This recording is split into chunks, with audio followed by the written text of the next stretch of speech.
I'm joined now by the Minister for Trade, Tourism and Investment, Dan Tehan. Minister, thanks so much for your time. Appreciate it. I know you've just come out of government meetings, but Andrew Clennell, my colleague, reported earlier about this gas plant in the Hunter. The Prime Minister said he'd build it if the private sector doesn't, or the government would.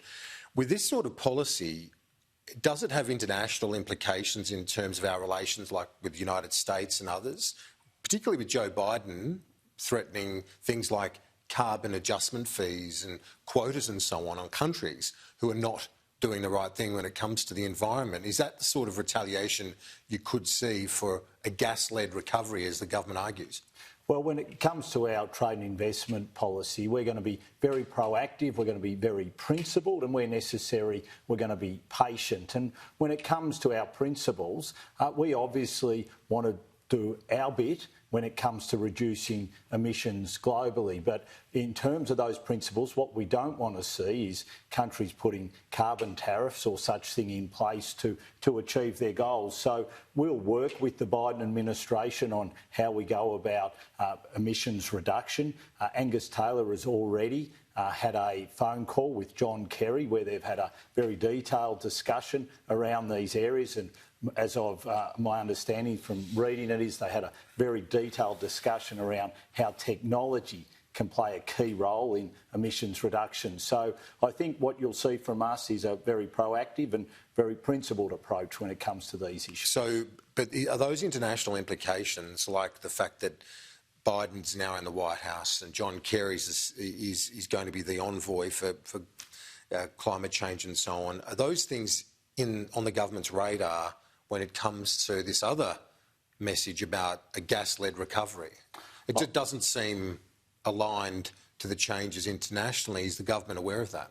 Oh, look, we obviously are very aware of the need for us to engage with the Biden administration like we have with previous US administrations. I mean, we understand that we have to be active in the way that we engage, that we are very, go into great detail around what we're doing with regards to our emissions reduction agenda, and that's already started. I mean, Angus and John Kerry have already had a very long and detailed discussion on this, and you can expect to see a lot more detailed discussions right across the Biden administration, as you would expect with a new US administration from any Australian government. That's the approach we always take, because obviously they're an absolutely key partner of us. They certainly are the most important ally, but you've gone from a situation where I guess Donald Trump wasn't maybe not of like mind to the Morrison government, but certainly the Biden administration isn't. In one of his first few acts, he put a ban on fracking and oil extraction from federal land at the same time as our government is looking at possibly building a gas plant. There's quite a divergence there. I would beg to disagree. I think there's still a lot of gas exploration taking place in the US, and there's also a lot of gas drilling taking place. Obviously, they've made decisions around fracking, one form of how you go about doing that, and there's certain geographical areas where they've sought to overturn some of the Trump administration's decisions. But in terms of how we approach the Biden administration on emissions reduction on other areas, this will be one where we have very open and frank discussions. I think you're going to see a lot of like-mindedness in the approaches that we're taking. And I just know personally, I'm looking forward to engaging with the US administration on the trade and investment front once the USTR has obviously been sworn in. And I know all my cabinet colleagues are looking forward to doing exactly the same with their counterparts in the Biden administration. The FTA negotiations we've got with the EU, with the UK, again, it goes back to those views on climate, though, doesn't it, in terms of if you want to get a deal done as Trade Minister with the UK and with the EU, does there have to be a bit of wiggle room from the government when it comes to those issues? Because obviously the UK and the EU very much forward-leaning on the climate response. Yeah, but look, so are we, Kieran, and the approach that we've taken internationally, our record stands better than most.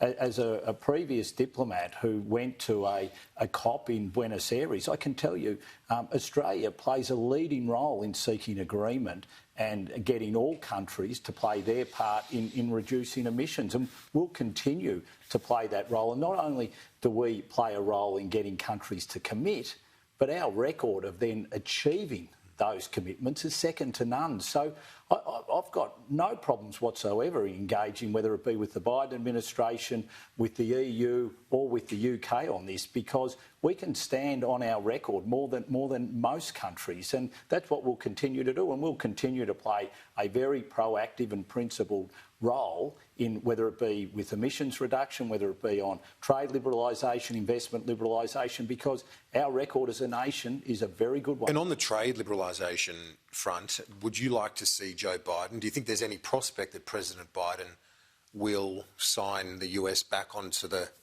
Trans-Pacific Partnership, the big regional deal, which the US initially was a part of under Obama, fell away subsequently?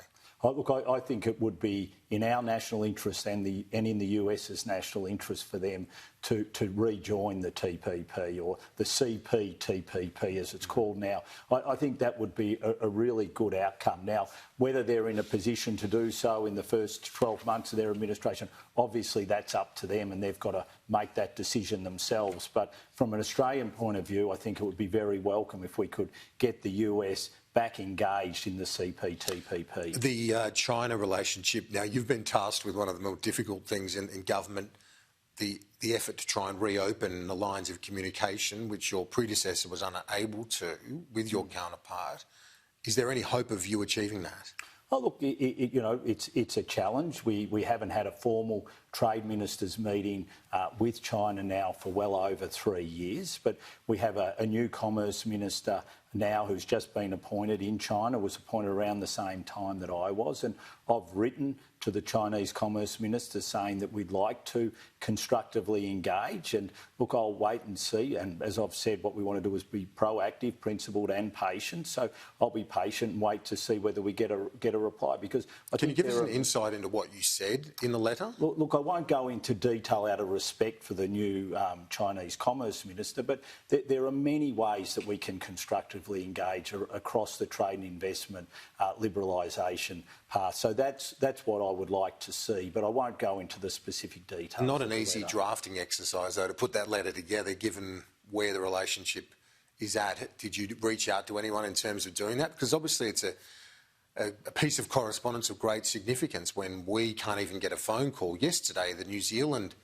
government signed an expanded free trade agreement with that very individual you're talking about, the Chinese Commerce Minister. Yeah, look, I over the Christmas New Year period, I probably didn't have the vacation that I thought I might have been, so I've been speaking to previous Australian trade ministers. You know, we've got a great record when it comes to trade and investment liberalisation. So I've spoken to Andrew Robb, I've spoken to Mark Vaile, I've spoken to former heads of the Department of Foreign Affairs and Trade like Peter Varghese, a Depth Secretary in Trade, but someone who I respect greatly, Peter Gray and other people. So I've spoken to a lot of people to seek advice, not just on how we deal with China, but also with the UK and the EU, because they're very important that we get free trade agreements with them. The India relationship, which is incredibly important to us, and I'd really like to prioritise that. It's something we're going to have to be patient about, but there is no reason why that patience shouldn't also have a great level of proactivity to it.